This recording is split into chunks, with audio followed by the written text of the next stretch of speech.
Congratulations po sa lahat ng mga nakatanggap ng kanilang mga approval. Alam ko po na hindi naging madali ang lahat. Talagang araw-araw ay natetensyon tayo sa paghihintay ng approval. Pero ito po, God answered our prayers at papunta na po kayo rito sa Canada. I hope for your success here in Canada. And for today's video ay ating pag-uusapan ang mga bagay na dapat mong dalhin. Mga bagay na nandito naman sa Canada pero mahal. At makakatulong kung sa simula ay makakapagdala muna po kayo. And isi-share ko rin po dito yung mga pinagsisihan namin na dinala pa namin dito sa Canada.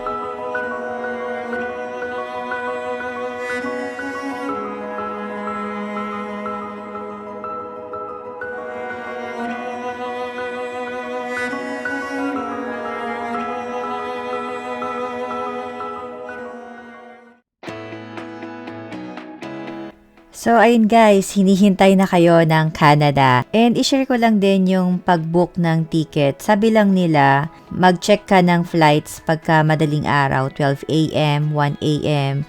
Nagmumura daw yung ticket. And sa experience namin, nagbabago din yung prices. Kaya pag medyo mataas, parang pwede pa kayo na maghintay-hintay ng konti. Balik na lang ulit na mag-check. Pero kasi may mga peak season and low season talaga ng mga tickets na talagang mahal. May time na mahal siya. So, yun lang talaga. At mahal talaga ang ticket ng Canada. And ayun, the more na maraming connecting flights, mas mura siya. So, as usual, direct flight ay mas mahal. And kung interested po kayo sa aming flight experience as family of 5 po kami noon. And meron kaming youngest na 3 years old na nagmi-milk pa. Ayun, bisitahin nyo lang po ang aming video at na-detail po namin yung mga naging experience namin, yung mga hininging documents, conversations ng NAIA and Canadian immigration officers. So, ayun po, bisitahin nyo lang po ang aming video na ito at nandun po lahat-lahat. And isingit ko lang din, makakatulong po sa inyo itong vacuum bag para mas mabigyan pa ng space. Lalo na kung magdadala po kayo ng mga for winter, mga panglamig ninyo kasi winter intake kayo. Yun, makakatulong po itong vacuum bag sa inyo. At sa video po natin ay i-cover natin yung mga personal items, home essentials, mga job-related items, and school supplies, and food items. Simulan po natin sa personal items. Based lang din sa research ko, maglilimit lang tayo ng 100 ml kung ito ay liquid. Tapos balutin natin ng scotch tape or pwede ring ilagay din pa sa ziplock. Kaya lang mahal dun sa Pilipinas yung mga ganyang ziplock pero dito po magsasawa kayo sa ziplock. So anyway, again, ang babanggitin ko po ay pwede nyo pong gawin na 1 month supply or 2 weeks supply. Nasa sa inyo po yun. So, ang agenda lang po natin ay makatipid muna hanggat hindi pa nagsusweldo. Dahil po pagka gumasta na tayo ng dala-dala ang pesos natin versus Canadian dollars na equivalent nito, talaga pong madaling maubos ang ating mga baong pesos. Kaya kung tipid goals po ang inyong hanap, ito po yung mga items na maisasuggest ko sa inyo na dalhin nyo muna and magkaroon ng 1 month supply, 2 months supply. Pero kasi nga, pagka nag-start po kayo ng work, syempre maghahanap pa kayo ng work sa mga pupunta po rito ng mga international students or mga PR landed applicants. Ito talaga mga swerteng tao to eh. Sana all. So, ayun po. At kung hindi pa kayo sigurado na may trabaho, ayun po, maganda na meron muna kayong at least na 1 month supply ng mga items na ito. So, number 1, ang may sasuggest ko po ay skincare. So, lalo na sa mga babae, conscious tayo dyan. So, dali nyo na rin po ang mga pang 1 month supply ninyo. And again, ililimit po natin ng 100 ml ang mga liquid. And number 2, napkin or panty liners. Kasi po dito, nasa around $5 ang isang pakete. Pero marami na pong quantity ito. Talagang madami po, and sa panty liners and napkins ay may sizes po. So talagang hanggang 4 sizes ata yun. Basta marami po, hindi siya katulad sa Pilipinas na meron lang tayong regular size tapos may isang malaki na kung maternity, ganon, maternity purposes. Pero dito po talagang usual na yung may sizes ang panty liners. And meron lang din akong napakinggan na nagsabi na manipis daw yung mga napkins. Actually, meron pong maninipis pero meron po talagang makapal din yung the usual na ginagamit natin ng mga modest, ganun. Meron pong makapal dito and ayun, may sizes din siya. Around $5, let's say itong panty liners, sa 200 pesos na siya. So kung nagtitipid po kayo, ayun, pwede po kayo magdala nito. Hindi naman siya napapanis. So, ayun, pwede siyang maging 1 month supply, 2 month supply ninyo, at magaan din naman din siya. So, okay din talaga na dalhin. And then, magsama na lang din tayo, number 3, ng cotton buds. And, next po natin ang bathroom essentials.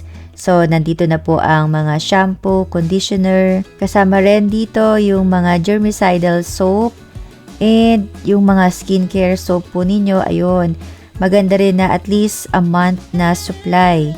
Pero pagka sabon, medyo matagal natin ginagamit yan, di ba? And then, next natin yung toothpaste and toothbrush. So, kung may ginagamit naman kayo, another menos gastos na ito, dalhin nyo na lang po. And then, next, sleepers or bathroom sleepers. So, meron yung pangloob ka sa kwarto, ganon. And sa CR. Yung price ng nakita kong sleepers dito, yung chinelas talaga na yung letter V, ayun. Nasa $5 siya.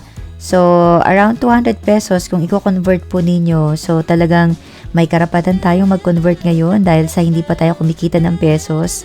And dito naman, sa Pilipinas naman, pwede na kayo makabili ng 50 pesos na chinelas or mas lower pa nga doon. And kung high-end, ganun, 100.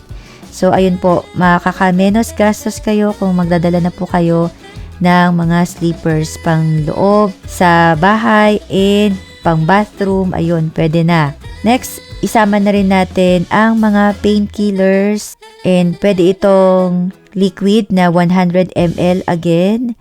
And pwede rin yung mga balm kasi po dito ang na-observe ko, iba yung, anong tawag ba doon, yung components niya. Hindi na siya ganun katapang talaga. Namimiss ko tuloy yung pau. So, ayun, talagang highly suggest na magdala po kayo dito dahil sa, ayun nga po, panglaban sa lamig. Pero, ako naman, hindi naman nanakit yung mga buto ko. Pagka, ayun nga lang, nagtatrabaho na kayo, example, yung work po ninyo, sa mga fast food, yung mga physical job, ayun, talagang hanapin nyo po itong mga painkillers na ito. Pwede rin yung mga salompas kasi yun, medyo pricey din sila dito. At ayun, kung wala pa po tayong kita, hindi pa tayo sumusweldo ng dollars, talagang napakamahal po nito. And then, next na lang din natin ang lip balm or yung brand na chopsticks, ayun. Lalo na po pagka winter or even fall, nawi-wind burn ng ating mga lips dito dahil po, ayun, iba na yung climate. So, maganda rin na magdala na po kayo nito dito. Although, marami po niyan dito talaga. Pero, ayun, again, kung nagtitipid, magdala na lang din po kayo dito. And then, number 9, leggings with fleece and even yung mga blouses na lined fleece. Kung darating po kayo ng mga winter intake or January, December, even November, or actually kahit na fall intake, kung gusto po ninyong meron na kayong maisusuot, ayun, pwede na kayong bumili ng mga ganyan sa Shopee. Marami din ako nakikitang ganyan sa Shopee and kasi dala-dala ko pa rin dito yung account ko. So, nakaka-view pa rin ako dito ng mga sale and mga items ng Shopee. And even yung mga other winter essentials like gloves, scarf, yung baklava. So, ayun, mabibili nyo din po sila sa Shopee. Kasi nga dito, yun, dollars tayo kaagad.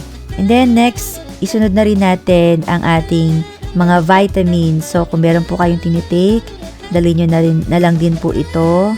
Although, marami pong vitamins dito and ako personally, nahihiyang ako sa mga vitamins dito. Okay sila para sa akin. Pero ayun, kung ayaw nyo pong gumastos muna, pwede nyo na pong dalhin muna dito sa Canada. And then, isunod din natin ang mga emergency over-the-counter meds. Like mga Biogesic, Bioflu. So, yung mga para sa sakit ng tiyan. Lalo na kung mga may prone kayo sa mga ganitong biglaang sakit. Ayun. Pwede naman po kayong magdala nito. And maganda lang din na dalhin nyo na lang din ang receipt. Pero ayun, marami naman din po ang naka-experience ito and even us. And yung mother ko rin na nagpunta dito, wala naman pong problema. Nakapagdala naman siya ng mga Biogesic, Bioflu. Para ayun, in case may maramdaman po kayo, meron na kayong gamot agad-agad at makakainom na kayo. And then, another thing din, magdala na lang din po kayo ng birth control pills. Kasi po dito, kailangan nyo ng reseta ng doktor pagka magkakaroon po kayo or magbe-birth control po kayo. So, kailangan nyo muna pong i-meet ang doktor. Pero kung meron naman po kayong tinitake na, ayun, pwede kayong magsimula muna na magdala dito at least for ilang months. Yung iba, marami din silang dinala eh. So, maganda lang ding reference, pwede nyong ipakita sa doctor para mapakita nyo na ito yung hiyang sa inyo. So, ayun, kung makakuha kayo ng mga medical certification or any in support for this, just to be safe lang, ayun po, pwede naman, mas okay. Next, doon naman tayo sa mga home essentials. So, ito para sa akin talaga, ito yung mga pinagsisisihan ko na hindi ko dinala. Kasi kinailangan namin sila agad-agad and napagastos kami ng napakamahal. Siguro, i-convert ko sa pesos, nasa 20 to 25,000 siya. So, kung pwede naman palang makapagdala kami nito, ayun, nakasave kagad kami. So, yan, start na natin. Home essentials, ang pinakamasasuggest ko talaga at kailangan ninyo yung mga blackout curtains or sheer curtains. Kasi dito, nung bumili kami ng blackout curtains sa Walmart, nasa $14 siya. So, kung i-convert natin sa pesos, so, kung gagamit po tayo ng 40 na palitan, sa $14 Canadian, ito po ay nasa 560. So, wala pa po itong actually dagdag na tax. Pero may tax po talaga ito pa nakasama. And last time na bumili ako ng curtains, parang nasa 250. So, hindi ko na ma-sure yung price nito. So, ayun po. So, ito, isang piraso lang ito, $14 na blackout curtain. So, kung sa tingin nyo, makakamura po kayo nasa Pilipinas or meron na kayo sa bahay. At least, makapagdala na kayo, lalo na pag family at magre-rent kayo ng bahay.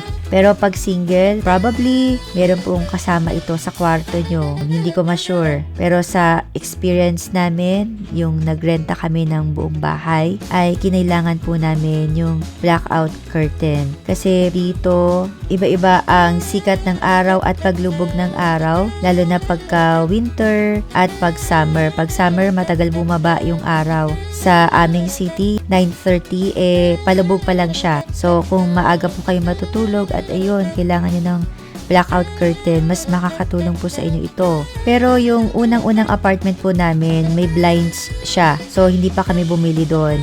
Pero itong pangalawang apartment namin, kailangan na namin. Pero talagang struggles din kami sa blinds kasi ayun, pagka sumikat na yung araw at natutulog ka, nagigising ako. Ako personally, nagigising ako. So ayun po, depende na lang din talaga sa inyong pupuntahan na bahay kung merong mga ganun na, may blinds na or wala. Pero kung meron kayo, gusto nyong dalhin, pwede naman. And next, ang home essentials na talagang pinagsisihan namin na hindi namin dinala ay yung mga bedsheet, pillowcase, and mga pwede na rin na sana nakapagdala ng mga fleece blanket na cover. Ayun, kasi magaan din to, fluffy.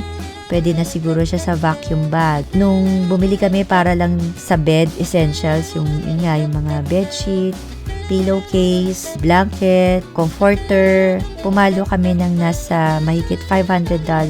So, roughly more than 20,000.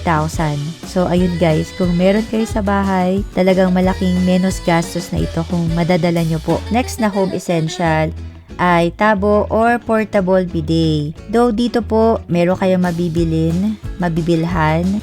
Actually kasi hindi pa ako nakakabili ng totoong tabo. Meron kaming mga ginagamit dito na yung measuring cup. Ayun, ginagamit namin siya kasi nasa $1 o $1.50 sa Dollarama siya. Medyo madali lang siya mabasag, so ingat lang sa pagbaba yun. Pero okay naman siya talaga kung iingatan mo. And readily available siya anywhere sa Dollarama. Kaya yun ang tabo namin sa bahay. And nung bago kami, nagdala ako ng mga portable bidet. So nasa 450 pesos, 2 piraso ito. Malaking ginhawa na po kahit papano kung meron kayong portable bidet. So dalawa yung ginamit ko or yung binili ko para hindi ako refill ng tubig. Another home essentials na maganda rin kung meron na kayo dito sa bahay, and for sure meron po kayo nito sa bahay, is yung sewing kit. So usually dito pagka nag-work ka tapos malaki yung uniform, bibigyan ka ng uniform, medyo malaki, ayun, ma-adjust mo siya. So, nag-check ako sa Dollarama. Merong isang jar doon, tapos may mga sinulid na siya and karayom yun, $250. So, roughly 100 pesos kung i-convert natin. Pero, ayun po, kung meron kayo, ayun, pwede nyong dalhin. Pero kung gusto nyo na lang na bumili, ang pinakamura, ayun, so far, meron po sa Dollarama. Next na category natin, yung mga job-related items na magandang dalhin dito sa Canada. Unahin na natin ang backpack. And personally, ako nung nag-work ako, I find it very helpful. Kasi pagka, example, winter, pag umaga malamig na malamig, pero pagdating mo sa tanghali or pauwi ka, medyo mainit na, ayun, may paglalagyan ka ng mga gamit mo, ng mga gloves, ganun, scarf. Maganda na meron kang mga emergency items din dun sa bag mo. At kung international student ka, ayun talaga, makatulong din po sa inyo ito. And then, next thing, yung black shoes. So, kung balak nyo pong mag-work, usually na nire-require nila black shoes, lalo na sa mga food industries, yun, black shoes. And non-slip kung sa kitchen ka mag-work. So, ayun, kung meron po kayo nito, meron naman, at gusto nyo dalhin, yun, dalhin nyo na po para mas makatipid kayo. Or kung bibili din kayo sa Pilipinas, okay din siya. Kasi ako yung nabili ko, siguro mahal lang talaga yung nabili ko. Nasa $75 siya. So, kung i-convert natin yon, magkano ba yun? Halimbawa, 40 ang palitan, ayun, 3,000 pesos. So, kung meron naman kayo, dali nyo na lang din po. Kasi, pagka mag-work kayo sa mga part-time o kaya fast food, kitchen, ayun, sa mga merchandising, black shoes usually. And another thing din na kakailangan ninyo sa trabaho nyo kung kayo po ay babae, yung mga hair elastics or hair band. Kasi gusto nila nakatali ang buhok. Ako noon, naghanap pa ako kasi hindi ako nagtatali ng buhok. So, yun, bumili ako. Pero mura lang naman siya dito. Pero again, kung meron kayo, ayun, isecure nyo na po at magagamit nyo dito. Next, yung slacks na black or pants na black. Kung mag-work po kayo sa mga ganun din, fast food, merchandiser, yon, sa kitchen, usually black pants dito unless ipoprovide nila yung uniform mo. Pero sa experience ko ay kinailangan ko at ayun, napamahal din talaga ako sa nabili ko kasi walang mura guys, walang mura na black pants. So bumili ako ng 3 nun. So malaki din yung nagastos ko talaga sa pag-start sa work kasi wala akong dalang mga ganon. Another thing din na magandang dalhin yung mga school supplies. So, notebook, ballpen, ganon. At bago po tayo pumunta sa last part, kung bagong viewer po kayo ng aming channel, please consider subscribing. We feature videos about student process, work permit, visitor's visa, PR, immigration topics, and life here in Canada. Meron na rin po kaming mga nagawang playlist and feel free to visit these videos. Next, food items. Ito limit lang natin kasi medyo maraming bawal. So, kami personally, ang dinala namin noon, yung mga noodles, pancit canton, noodles na may sabaw. Ayun, nagdala kami. Kasi guys, iba dito yung yung mga Lucky Me. Hindi siya lasa ng Pilipinas. Mas matapang yung lasa natin. Pero sa Canada dito, wala na silang lasa. Talagang nag-iba na sila. Nagbago na sila. And canned goods. So, basta imiwas po tayo. Wag na po tayo magdala nun para hindi tayo maaberya. May nagkwento, nakalusot ang kanyang maling, ganon. Pero, para sa akin na, it's not worth yung kaba tsaka yung penalty. Napakalaki po. Kaya, better not. So, magiging naman din kayo dito. Marami po kayong matitikman na mga meat. Ayun. And masasarap din naman sila. So, pwede yung mga canned tuna, mackerel, and yung mga dried fish, ayun, magandang dalhin din dito dahil ako so far, hindi ako satisfied sa mga dried fish dito. Hindi siya fresh kasi, talagang, hindi na lang ako bumibili kasi hindi talaga siya okay for me sa akin. So, yun lang talaga. Bagoong, meron po niyan dito. Wag na po tayo mag-effort magdala kasi nga, medyo messy siya. So, dito po, may mabibili naman kayo. Tsaka siguro naman, hindi naman agad-agad kakailanganin. So, pwede na po, para sa akin, dito na lang kayo bumili. And then, yun, pwede rin kayo magdala ng mga mami merienda ninyo kung nagtitipid talaga, mga mamon, biscuits. Okay din naman na magdala ng mangilan-ngilan. And, ang wag natin kakalimutan din, magdala tayo ng Bible and devotional book natin. Kasi parang mahirap maghanap ng mga ganito dito sa Canada. Wala pa ako nakikitang physical store. Hindi ko talaga alam. So, ang nakita ko na meron sa Amazon kasi binilhan ko yung mga daughters ko. So, ayun, doon ako nakakita and $9 something ata yung isa. Tama ba? Ayun, mga ganong price. Pero ayun, again, kung meron po kayo, maganda na dalhin nyo talaga. Huwag nyo kakalimutan. So, ayun guys, I hope na makatulong po sa inyo ang discussion natin for today. All the best for your journey here in Canada. And again, congratulations po sa inyong mga nakatanggap ng approval. Take care guys. I'll see you on my next video. Goodbye for now.